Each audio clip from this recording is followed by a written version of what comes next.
selamat pagi. Terima kasih atas kesempatan yang diberikan.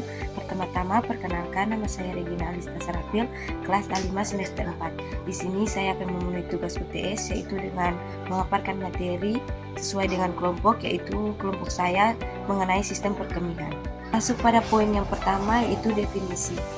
Sistem perkemihan merupakan suatu sistem di mana terjadinya proses penyaringan darah sehingga darah bebas dari zat-zat yang tidak dipergunakan oleh tubuh dan menyerap zat-zat yang masih dipergunakan oleh tubuh. Zat-zat yang tidak dipergunakan lagi oleh tubuh larut dalam air dan dikeluarkan berupa urin, yaitu air kemih.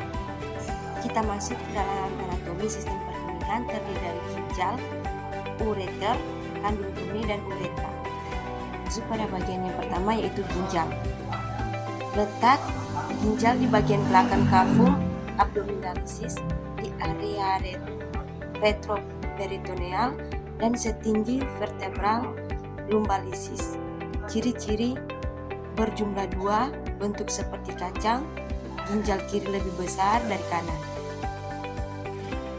Struktur makroskopis ginjal. Yang pertama, kotreks, tersusun dari tubulus, mengandung glomerulus, tempat proses penyaringan darah. Dan yang kedua, medula, terdiri dari piramida ginjal, puncaknya disebut papilla renalis. Dan yang ketiga, pelvis renalis, adanya perluasan ujung uretra, tempat penampungan urin sebelum ke kandung kemih. Selanjutnya, struktur mikroskopis ginjal.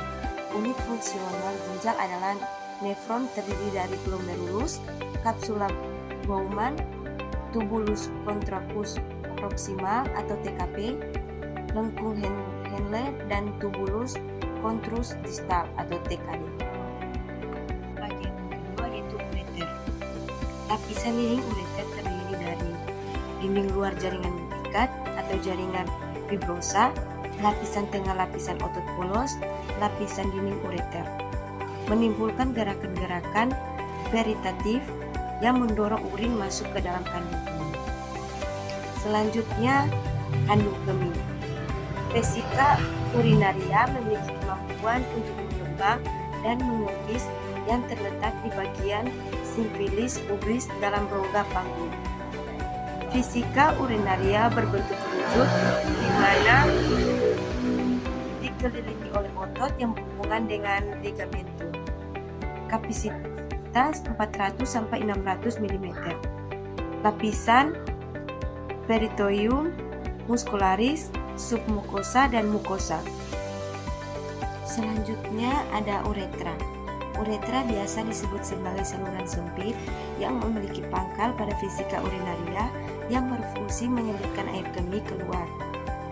Panjang uretra pada laki-laki 13,7 sampai 16,2 cm. Pada wanita 3,7 sampai 6,2 cm.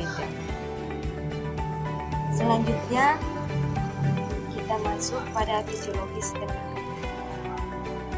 Fungsi ginjal yaitu mengatur volume cairan, mengatur elektrolit, mengatur asam basa, ekskresi sistem metabolisme, dan fungsi hormonal atau renin dan eritropin.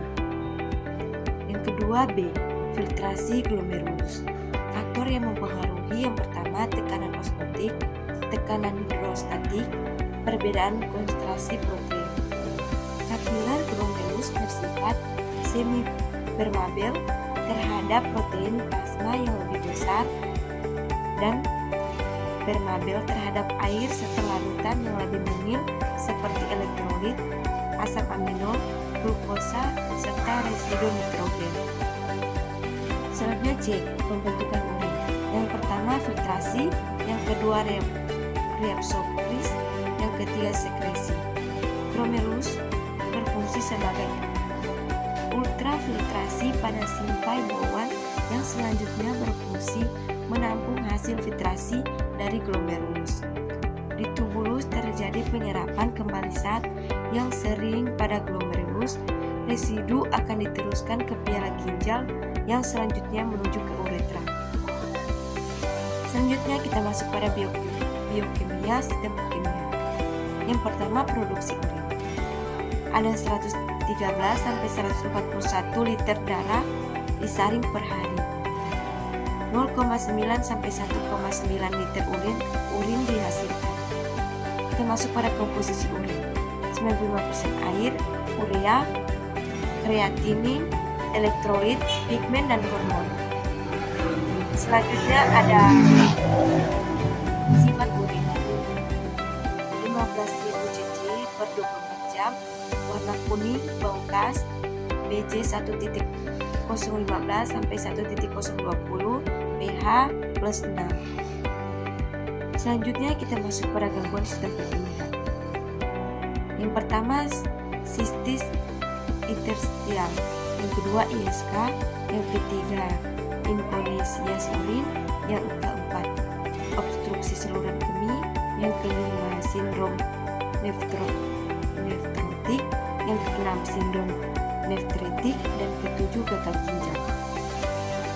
Kita masuk pada poin yang terakhir, yaitu kesimpulan. Sistem perkemihan merupakan sistem penting yang berfungsi menjaga keseimbangan tubuh atau homostatis melalui proses pembentukan dan pengeluaran urin. Sistem ini terdiri dari ginjal, ureter, kandung kemih, dan uretra yang bekerja secara terintegrasi. Ginjal sebagai organ utama berperan dalam proses filtrasi, reabsorpsi, dan sekresi serta mengatur keseimbangan cairan, elektrolit, dan asam-asam basa pada tubuh. Gangguan pada sistem perkemihan dapat berdampak serius terhadap kesehatan, sehingga diperlukan pencegahan dan penanganan yang tepat untuk menjaga fungsi sistem perkemihan tetap optimal. Dari pemaparan materi saya mengenai sistem perkemihan, terima kasih karena sudah